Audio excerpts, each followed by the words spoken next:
Hello guys, welcome to my channel, Pare Koy Vlog. Don't forget to subscribe, like, share, and comment. Magandang araw sa lahat.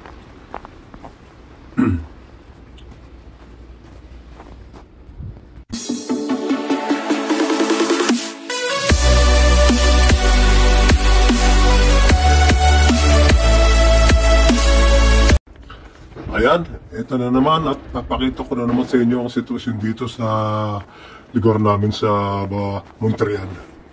Sa street namin sa Romacancy. Yan, ganito pa rin.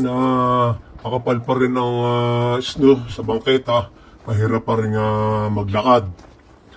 Noong isang gabi, na-shovel na yung kabilang side. Yung street na to. Itong kabila, wala pa. Hindi pa naka-schedule. Ewan ko kung kailan. Hindi kasi magkasabay eh.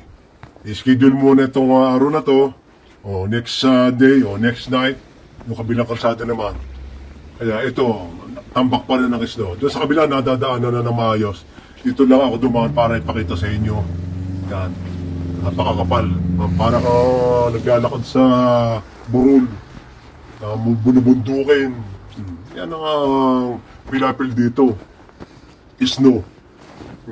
Sarap naman lakaran, malambot. Yan o. Hindi naman siya madulas.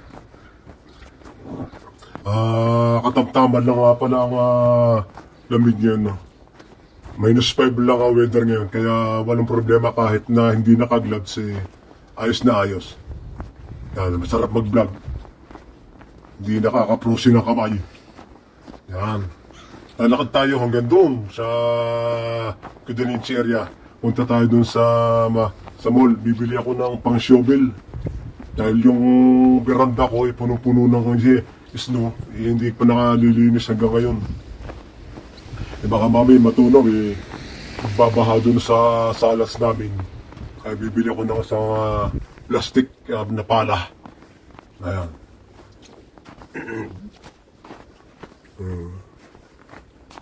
Lakad-lakad lang tayo. 20 minutes walk hanggang doon sa Kudaninchi area. Yan pa rin ang sitwasyon dito. Masarap naman siya lakaran. Hindi naman siya madulas. Malambot pa rin. Yan. Dadali nga pala ako ng ubo. Dahil kabablog nung isang araw -25. Napakalamig. Salita ng salita. Napasok ng lamig ang lalamunan. Tapos susunod gagawin ko, voice over na lang tayo. Kukuha na lang tayo ng video sa bahay na lang natin lalagyan ng salita. Yan.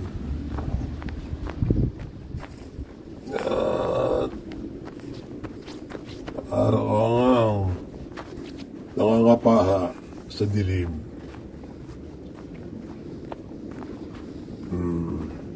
Pagkagabi naman maglakad-lakad din maganda rin kasi maliwanag, maputi eh.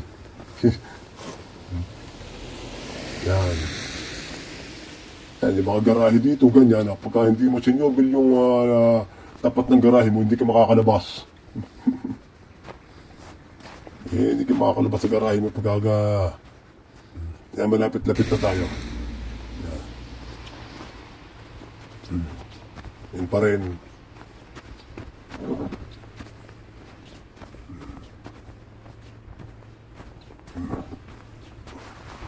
Yan, mga garahe, mga sasakyan. Ito may mga garahe pero sa labas nagpaparking yung mga tao. Tinatamad ipasok ng sasakyan nila sa kanyang garahe. Ibabayad na lang sila. Nabili ng sticker para makaparking ka dyan sa labas, sa kalsada. May bayad.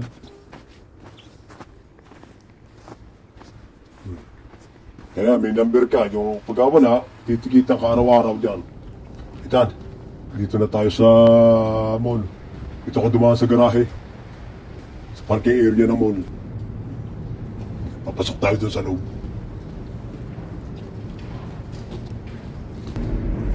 Ayan. Maluwang din ang mall na to. Ito maraming Pilipino rito na bibili. Morning.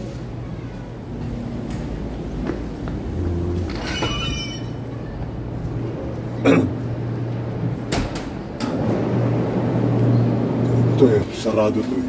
Yan, mga souvenir items, mga tindahan ng t-shirts, sombrero, yan, mura lang dyan, $5 isa. Yan. Yan, tapos dyan kami namamaliki. Yan sa Mount Chipotay na yan. Chinese store. Yan, ito ang kalit ng tire. Ibili tayo ng pang-shovel. Hanap-hanap tayo dito. Nandun siguro sa likod. Yan. Ito. Ito ba dito? Oops. Wala ata yung hinahanap ko. Wala, puro pala, bakal. Plastic ang hanap ko eh. Nasira na kasi yung dati ko. Wala nga, labas na tayo. Dito tayo sa Dollarama.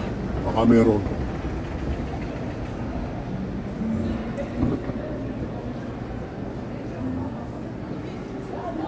Yung mura dito, puro $1, $2. Wala rin nangyari. Wala akong nabili. At uwi na lang tayo.